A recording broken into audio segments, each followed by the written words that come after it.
8조. 하나님은 본질적으로 한 분이시지만 세 위격으로 구별되신다. 이 진리와 하나님의 이 말씀을 따라 우리는 한 분이시며 유일하신 하나님을 믿는다. 그 하나님은 본질이 하나이시고 그 안에서 서로 공유될 수 없는 특성에 따라 실제로, 참으로, 그리고 영원히 구별되시는 세 위격, 즉 아버지와 아들과 성령이 계시다. 아버지는 보이는 것과 보이지 않는 모든 것들의 원인이시고 근원이시며 시작이시다. 아들은 말씀이시고 지혜이시며 아버지의 형상이시다.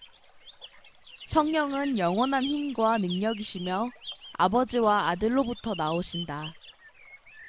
그렇지만 하나님은 이 구별에 의하여 셋으로 분리되시지는 않는다. 아버지, 아들, 그리고 성령께서는 각자의 특성에 따라 구별된 각자의 인격을 가지고 계시지만 그러면서도 세 위격은 오직 한 분이시며 유일하신 하나님이시라고 성경은 가르친다. 그러므로 분명히 아버지는 아들이 아니시고 아들은 아버지가 아니시며 마찬가지로 성령은 아버지 또는 아들이 아니시다. 그럼에도 불구하고 이렇게 구별된 세 위격들은 분리되지 않으며 섞이지 않는다.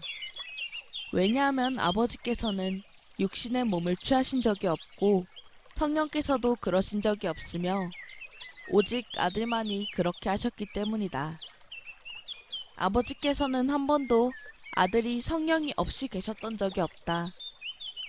왜냐하면 세 분이 다 영원히 공존하시며 동일 본질이시기 때문이다. 세 분 모두는 진리와 능력과 선하심과 자비에 있어서 하나이시기 때문에 첫째 되시는 분도 나중 되시는 분도 없다. 성경 본문 마태복음 28장 16절에서 20절 말씀. 제1조에서 우리는 하나님께 대한 우리의 믿음을 고백했습니다. 이어지는 6개의 조항들에서는 어떻게 하나님께서 우리에게 알려주시는지, 어떻게 하나님께서 자신을 우리에게 계시하시는지와 하나님의 이러한 자기 계시가 우리의 구원의 근원이라는 점을 단계적으로 정리해보았습니다. 만일 하나님께서 우리에게 하나님에 대해 알려주지 않으셨다면 우리는 절대 하나님이 누구신지 알 수 없었을 것이고 구원받지도 못했을 것입니다. 하나님에 대해 모든 것을 알 수 없다는 사실을 잊지 말아야 하겠지만 우리는 하나님의 뜻과 구원의 길에 대해 충분히 알 수 있습니다. 다음 조항인 제8조는 하나님에 대한 지식에 대해 조금 더 다룹니다. 그러나 이 조항에서 우리는 설명이 불가능한 어떤 주제를 다루게 됩니다. 어떤 분들은 설명할 수 없는 무언가에 대해 말해야 한다면 그냥 집에 있는 것이 낫지 않을까? 최소한 다른 주제에 대해 설교해야 하는 것이 아닌가라고 생각하실지 모릅니다.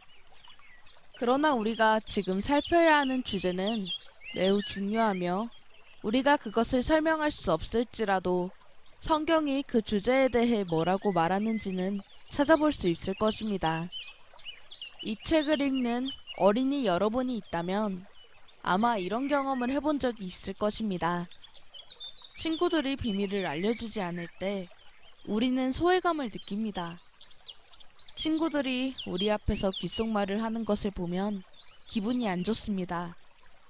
우리도 그 친구들 사이에 끼고 싶고 비밀을 알고 싶습니다. 자, 이제 주님께서 우리를 끼워주시고 그 비밀을 알려주고자 하십니다. 그러나 이 비밀은 우리가 이해할 수 없는 것입니다. 심지어는 어린이 여러분들의 부모님도 교회의 장로들이나 사역자분들도 이해할 수 없습니다. 그렇지만 주님께서는 우리에게 이 비밀을 알려주십니다. 이해할 수 없을지라도 우리는 그 비밀이 진리라는 것을 압니다. 이 비밀을 알려주심으로써 주님께서는 우리에게 큰 호의를 베푸시고 계십니다. 비록 우리가 다 파악하지 못하더라도 말입니다. 부모가 한 아이에게 어른들이 하는 어떤 일에 대해 알려주었다고 해봅시다.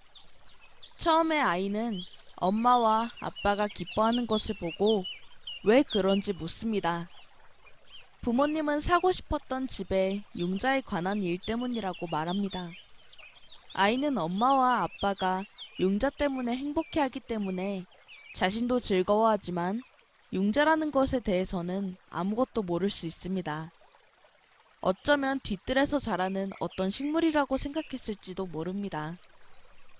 그 아이는 그냥 부모가 즐거워하는 소식을 자기에게 말했기 때문에, 그리고 부모가 자신을 마치 나이가 더 든 것처럼 성숙하게 여겼기 때문에 행복을 느끼는 것입니다. 주님께서는 자신에 대한 놀라운, 우리로서는 상상할 수도 이해할 수도 없는 비밀을 우리에게 알려주십니다. 사실 융자에 대한 예화는 이 비밀을 설명하는 데 충분하지 않습니다. 아이가 자라면 결국 융자에 대해 알게 될 것이기 때문입니다. 하나님께서 우리에게 주시는 말로 설명할 수 없는 비밀은 바로 삼위일체의 교리입니다. 우리는 이 교리를 세 부분으로 살펴볼 것입니다. 첫째, 삼위일체의 비밀. 하나 안에서 셋이신 하나님. 둘째, 연합의 비밀. 하나이신 하나님. 셋째, 삼위의 비밀. 셋이신 하나님.